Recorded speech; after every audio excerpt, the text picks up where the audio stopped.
Hola, soy el profesor René y en esta oportunidad te invito a estudiar medidas de dispersión, cuyo contenido corresponde a tercer año medio de matemática. Ahora bien, el objetivo no es simplemente aprender a calcular medidas de dispersión, sino visualizar cómo podemos emplear estas medidas a la hora de analizar datos y tomar decisiones. Antes de eso, revisemos como concepto previo la idea de medida de tendencia central. En la estadística descriptiva tenemos dos grandes tipos de indicadores, que son las medidas de tendencia central y las de dispersión. Con este problema, la idea es aproximarse un poco a la idea intuitiva de medida de tendencia central. Tenemos una pared con 5 columnas y cada una de estas columnas tiene distintas alturas porque cada una tiene una cantidad distinta de bloques. La pregunta es, ¿cuántos bloques debería tener cada una de las columnas de modo que la altura sea la misma para cada una de las columnas? Entonces, podríamos replantear el problema visualizándolo del siguiente modo. Como podrás observar, una de las maneras de redistribuir los bloques podría ser la siguiente. Por ejemplo, estos 4 bloques, del 7 al 10 más ese bloque, podrían cubrir la cuarta columna de modo que la altura llegue hasta la parte amarilla, mientras que estos dos bloques sobrantes los podríamos agregar a la tercera columna, de modo que la pared tendrá la misma altura en cada una de las columnas, una altura de 6 bloques. Pues bien, si calculas la media aritmética correspondiente a los datos que representan la cantidad de bloques para cada una de las columnas, obtendrías como resultado el 6. He ahí también entonces una interpretación de la media aritmética en un contexto aplicado, una idea intuitiva. Por si lo olvidaste, la idea formal de media aritmética es la siguiente. Esta consiste en la suma de todos los datos de la muestra dividido por n. Es decir, me da un valor representativo de los datos bajo la idea de que este es un dato que está en la parte media, en la parte central. El concepto de media aritmética o medida de tendencia central lo podemos emplear en diversos problemas. Por ejemplo, acá se presenta una situación en la que Francisca debe decidir si afiliarse a la AFP Futuro o a la AFP Contigo.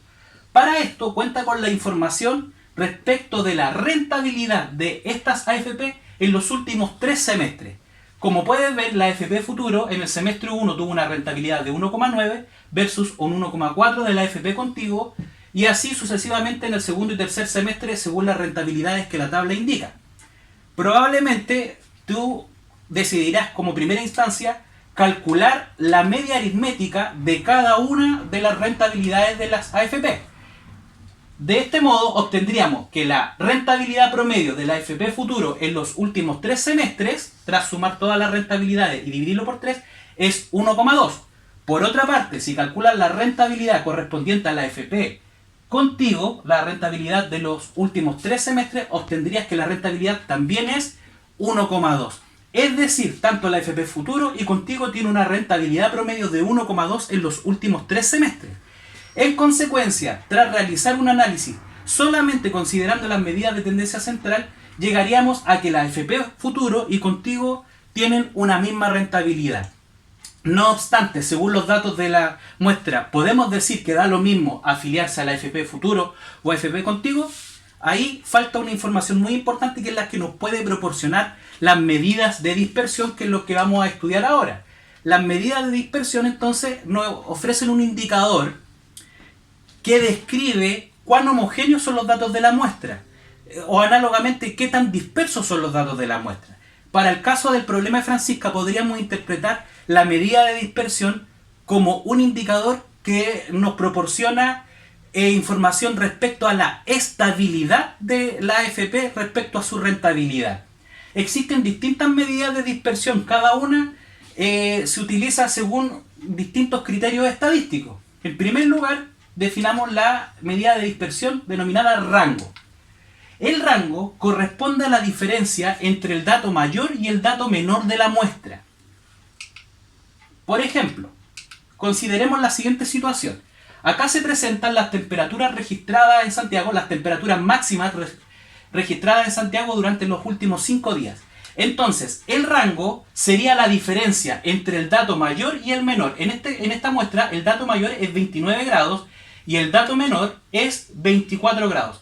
En consecuencia, el rango es de 5. Esto quiere decir que la variación de temperaturas en los últimos 5 días es de 5 grados. Ahora, el rango tiene una limitación muy importante en el sentido de que solo considera 2 valores de la muestra para obtener su valor. Para suplir este defecto se introduce otra medida de dispersión, la cual considera todos los datos de la muestra, que es la desviación media.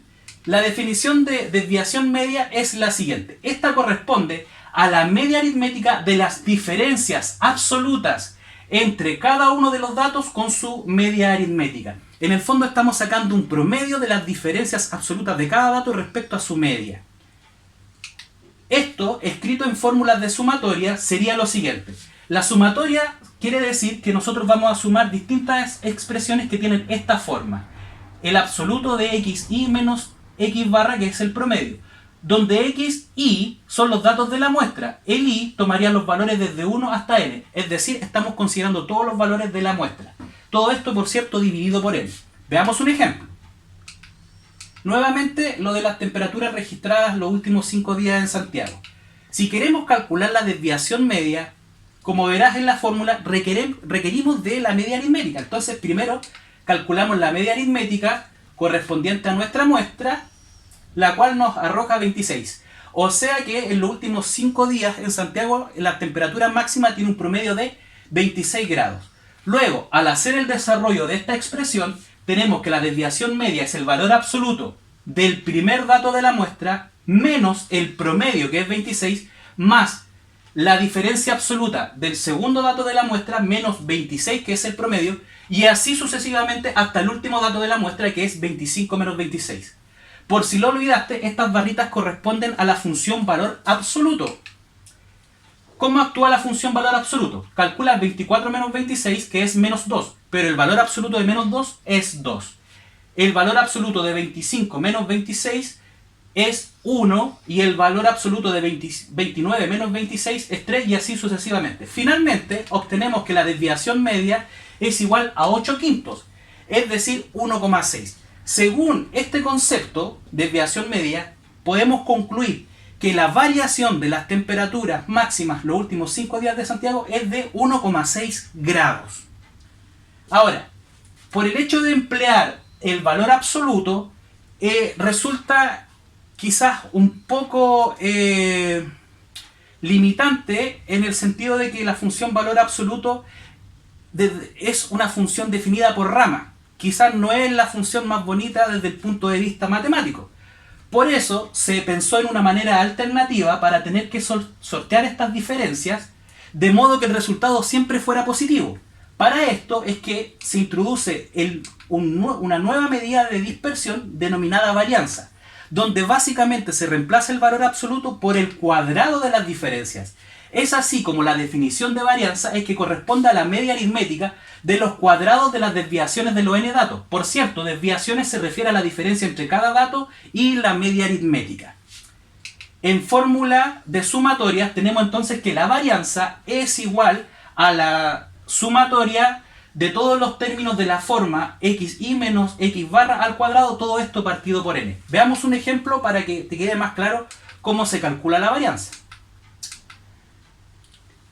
Como ya vimos anteriormente, la media aritmética de las temperaturas es 26. Luego, según esta fórmula, primeramente debemos calcular el cuadrado de la diferencia entre el primer dato y nuestra media aritmética, más el cuadrado de la diferencia entre el segundo dato y la media aritmética.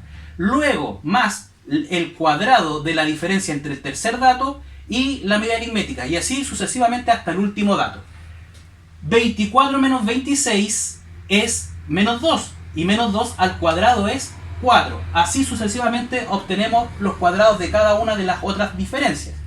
Finalmente obtenemos que la varianza es igual a 16,5. Es decir, la varianza es igual a 3,2 grados. No obstante, como nosotros elevamos al cuadrado las diferencias, tenemos que este indicador se expresa en una unidad al cuadrado respecto de las unidades de nuestros datos de la muestra. Para sobrellevar el hecho de que la varianza se presenta en unidades al cuadrado, es que se introduce una nueva medida de dispersión llamada desviación estándar, que básicamente corresponde a la raíz cuadrada de la varianza. Nosotros calculamos la varianza tal cual lo hicimos en el caso anterior y finalmente a este valor le calculamos la raíz y entonces obtendríamos la desviación estándar, cuya unidad de medida sería la misma que la de los valores o datos de nuestra muestra. Por ejemplo, en el caso de las temperaturas máximas registradas en Santiago durante los últimos 5 días. Como ya vimos, la varianza es 3,2 grados al cuadrado. En consecuencia, si queremos obtener la desviación estándar, simplemente calculamos la raíz cuadrada de este valor, que sería aproximadamente 1,78 grados. Y en este caso la unidad de medida es la misma que la unidad que se está empleando en los datos de la muestra. Según la desviación estándar, podríamos decir que la variación de temperatura promedio en Santiago es de 1,78 grados. Volvamos ahora entonces al problema de Francisca. Ella debía decidir a cuál de estas dos AFP le convenía más afiliarse.